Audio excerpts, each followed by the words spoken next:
El placer de saludarlos, ¿cómo les va? Muy buenas tardes. Estamos en Voz Alta por Next Televisión. A mí me encanta contar historias. Ustedes lo saben, lo he contado en la radio muchísimas veces, lo cuento también en este programa de televisión, en mi ciudad de Altagracia, en mis libros.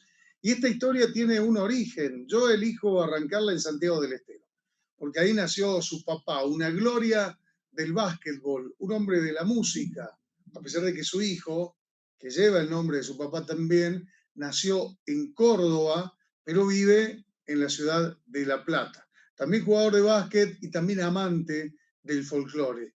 Y es compositor, y es cantautor, y es quien defiende también un oficio con toda la dignidad, con todo el talento y con toda la intensidad que es el oficio de componer. Voy a presentar a Gustavo Chazarreta, yo digo el hijo del doctor, quiera atar una historia, ni porque él sea famoso por ser el hijo de, sino porque él tiene su nombre propio y su vuelo propio. Ustedes ya sabrán cuando la charla avance, pero también vamos a recordar al papá y hablaremos de la mamá también y nos meteremos en su vida. Querido Gustavo, placer de saludarte, ¿cómo estás?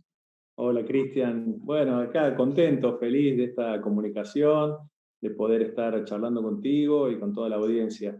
Así que muchísimas gracias.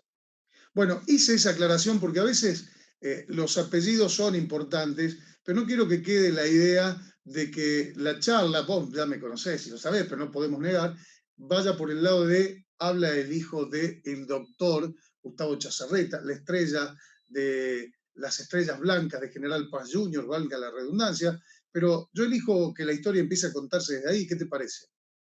Me parece perfecto porque siempre tengo el orgullo ya de ser hijo de una gran persona, como vos decís también, y que mucha gente conoce, con un paso por el deporte muy importante, pero aparte me llamo exactamente igual.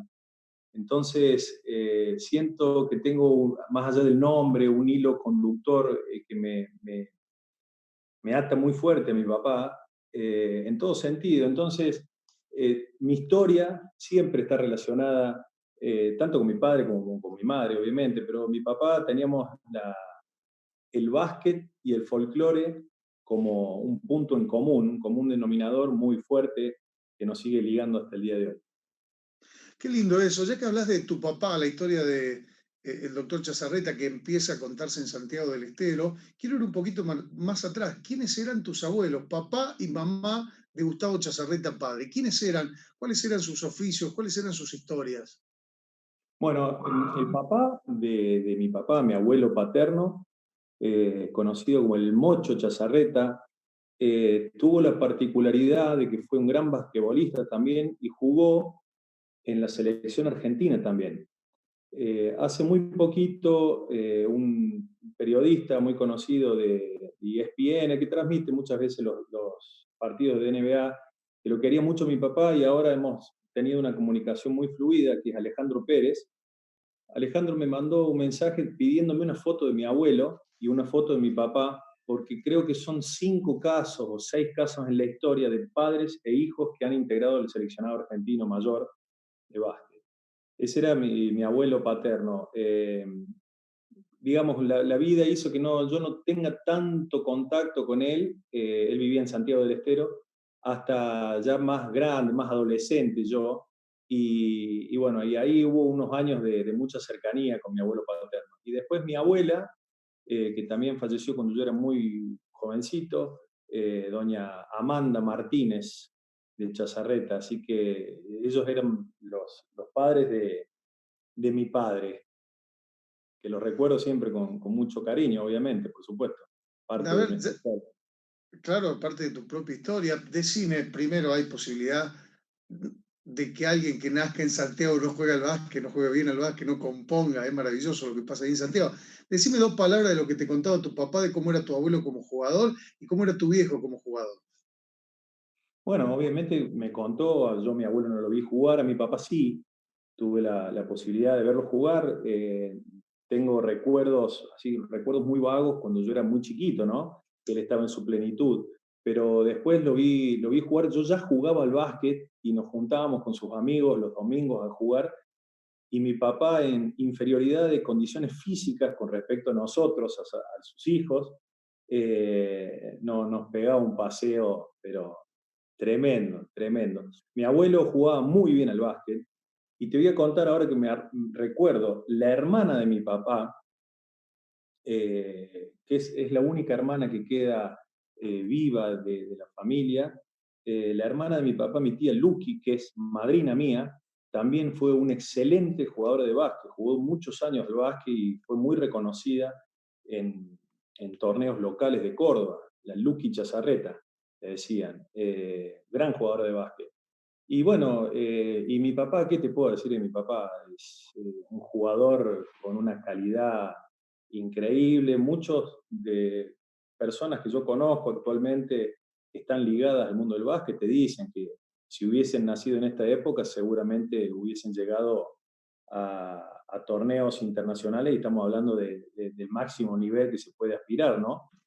Pero bueno, también es muy difícil de saber eso porque eran otros tiempos, otras condiciones físicas, otras condiciones de entrenamiento, pero tenían una calidad realmente indiscutible. Claro, son tiempos diferentes, pero hay una calidad que ha permanecido intacta y que, bueno, gracias a los testimonios y gracias a lo que vos también viviste, hoy nosotros podemos conocerla. El folclore en la vida de tu papá, Sí. contanos cómo era como folclorista, quiénes eran sus referentes. Bueno, mi papá, desde muy chico, obviamente por un abuelo de él que tocaba el bandoneón, mi abuelo paterno también tocaba el bandoneón, pero eran muy así aficionados, ¿no? Siempre es muy raro que en una familia santiagueña no haya un instrumento dando vuelta. Entonces nosotros veníamos de una tradición muy fuerte, ligada de una manera, como te decía, amateur, por llamarlo de alguna manera, y también sumado a la parte de la familia de mi madre, que venían con una tradición de vivir la música con mucha pasión. Entonces en mi casa desde chico era la música permanentemente. Y ahí mi viejo tenía cassette en esa época de un montón de conjuntos santiagueños. Obviamente los manceros santiagueños, pero bueno, los hermanos Simón, los Toledo, los Tobas. eh, y después, obviamente, que está todavía en la casa de mi padre, se conservan discos de vinilo, cientos de cassettes con música de todo el mundo. Y bueno, yo soy un aficionado también a eso, soy un fanático de la música, tengo muchos discos acá en mi casa. Y mi papá, bueno, empezó con un profesor que se llamaba don Sofanor Díaz, que tuvo la oportunidad, don Sofanor, de tocar en la orquesta de don Andrés Chazarreta. Le empezó a enseñar guitarra a mi viejo. Y su mamá, mi abuela Amanda, le regaló, creo que a los 11 años, 10 años, le regaló su primera guitarra que está intacta en la casa de mi papá, esa guitarra. Y así empezó mi papá a tocar, y bueno, la verdad que llegó a tocar muy bien. Una de las fotos que olvidé de pasar a la producción es una foto que me pasaron hace muy poquito de un diario, en donde sale mi papá y abajo el título dice Gustavo Chazarreta animando a sus compañeros en la concentración de la selección de Santiago del Estero y está tocando la guitarra con Ben Harce, con Chiquito Villalba y otros compañeros de la selección de Santiago del Estero. Siempre estaba con una guitarra en la mano. Y bueno, y también hemos hablado alguna vez con vos que era compañero del barrio y muy amigo de Leo Dan, y formaron un grupo llamado Los Troveros del Salitral, y bueno, a partir de ahí tuvieron mucha participación en las peñas y en cuanto lugar los convocaban. Qué bárbaro, se nos pone la piel de gallina de escucharlo, además con un gran sentido del humor, Leodán, que contaba en la nota que hacíamos al aire, que en el grupo musical que tenía, cuando alguien tenía que buscar algo en una parte alta, le pedían a tu papá. Sí, sí, porque Leo al lado de mi viejo bastante bajito, obviamente. Mi papá con 1,92 m de altura. Qué bárbaro. ¿Y vos cuánto tenés, Gustavo? 1,95 m. 1,95 m. Sí. Alto el doctor. Bueno, señoras y señores, hemos comenzado con el origen de la historia. Del doctor Gustavo Chazarreta, ahora vamos a conocer al hijo. Vamos a hacer una pausa y vamos a conocer a un artista y a un compositor con todas estas raíces que ustedes han conocido, pero que es capaz de hacernos bailar una buena chacarera o en un acústico, conmovernos con una canción de sentimiento absolutamente íntimo. Compartió escenario con los grandes del folclore, ya nos lo va a contar.